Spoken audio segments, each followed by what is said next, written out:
Nagbabalik ng Express Balita, binalaan ng Commission on Elections ang mga kakandidato sa 2010 elections na gagawa ng premature campaigning. Siniguro ng COMELEC na maharap sa parusa ang sinumang lalabag. Ang detalye sa Express Balita ni Jinky Baticados. Binalaan ngayon ng Commission on Elections ang ilang personalidad na nagsasagawa na ng premature campaigning o pangangampanya ng maaga bago pa man ang campaign period na itinatalaga ng COMELEC.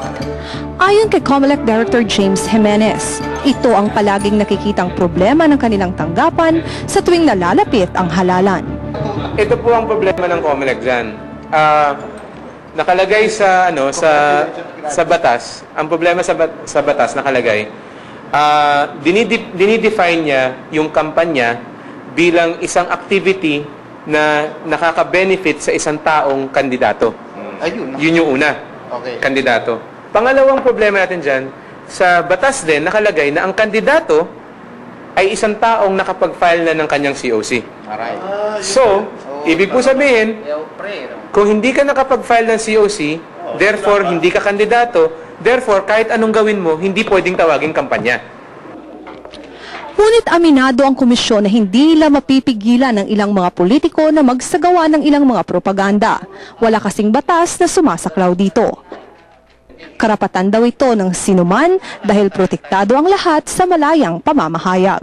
Ano yan? Because under the law, there can be no premature campaigning. Ay, defective probably ng law yan. There can be no premature campaigning until the start of the campaign period, which is medyo illogical, Pasensya kayo, free speech yan eh. Okay? So, ibig sabihin, kung ako, magpapagawa ako ng tarpaulin, maglalagay ako dyan sa labas, tapos ang nakalagay, kain na tayo, wala pong makakareklamo sa akin. Kasabay ng paglilinaw na ito, tiniyak ng COMELEC na babantayan nila ng maigi ang lahat ng mga kandidato sa panahon ng campaign period. Maglalabas rin ng mas klarong panuntunan sa pangangampanya na siyang susundin ng mga kandidato sa darating na eleksyon. Sa 30 ng Nobyembre ngayong taon, ang siyang huling araw para sa filing ng COCs. Ako si Jinky Baticados, Nagbabalita Express. Naniniwala si Executive Secretary Eduardo Ermita na may sapat pang panahon para sa pagsasanib ng mga partidong Lakas at Kampi. Iginit din ni Ermita na makakabuti sa magiging pambato ng administrasyon sa halalan ang merger ng Lakas at Kampi. Anya sa pamamagitan ng merger ay magkakaroon pa ng malaking tsansa na manalo sa 2010 elections ang magiging standard bearer ng administrasyon. Samantala, posibleng mapasama naman sa senatorial slate ng oposisyon sa 2010 si Ilocos Norte Representative Ferdinand Bongbong Marcos. Ito ang tinuran ngayon ng spokesperson ni dating Pangulong Joseph Estrada na si Margo Salcedo. Nilinaw naman ni Salcedo na wala pang partikular na petsa kung kailan maghahayag ang oposisyon ng kanilang lineup para sa senatorial elections. Hindi kasama si Marcos sa mga pangalan ng posibleng senatorial candidates ng oposisyon na unang inilabas ni Estrada. Samantala, nanindigan ang kampo ni Rodriguez Mayor Pedro Cuerpo na black propaganda lamang laban sa alkalde ang inilabas na suspension order nito. Naniniwala sila na ang inilabas na suspension order ng Department of Interior and Local Government ay lumalabag sa karapatang pantao ni Cuerpo. Binigyan din nila Cuerpo na maipapatupad lamang ang order ng DILG kung ito ay final and executory na. Samantala, nagpahayag naman ng pangamba ang ilang empleyado ng munisipyo ng Rodriguez na maantala ang kanilang sahod dahil sa nangyayaring gulo doon. Inaasahan ng ilang negosyante na makakabawi na rin ang export industry ng bansa bago magtapos ng taon. Nakatulong raw ng malaki sa export sector ang economic stimulus package ng gobyerno ng Estados Unidos. Ang detalye sa Express Balita ni Jessica Duco.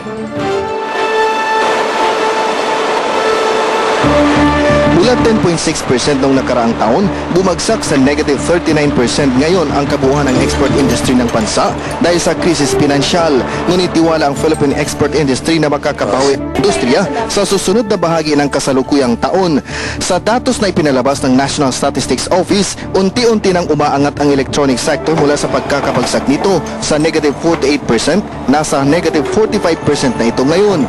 Bumabahagi ang electronic sector ng 54% ng kabuuang export industry ng bansa.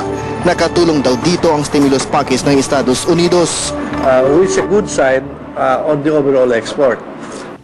Sa kabila nito, may konting pangamba lamang ang PhilExport dahil sa bahagyang pagbagsak ng furniture at agricultural sector.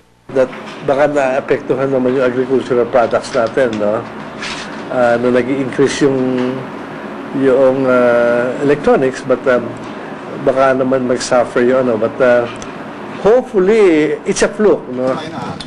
Samantala, umaasa ang ilang forex expert na muling lalakas ang piso sa 46 pesos ang maging palitan ng dolyar bago magtapos ang taon na ito mula sa kasalukuyang 48 pesos level. Bumabalik na raw ang tiwala ng mga investors dahil sa bailout ng Amerika at stimulus package ng bansa, maging ang 2.5% na itinaas ng OFW remittance noong nakarang buwan ay nakatulong din para mapalakas ang ekonomiya ng bansa.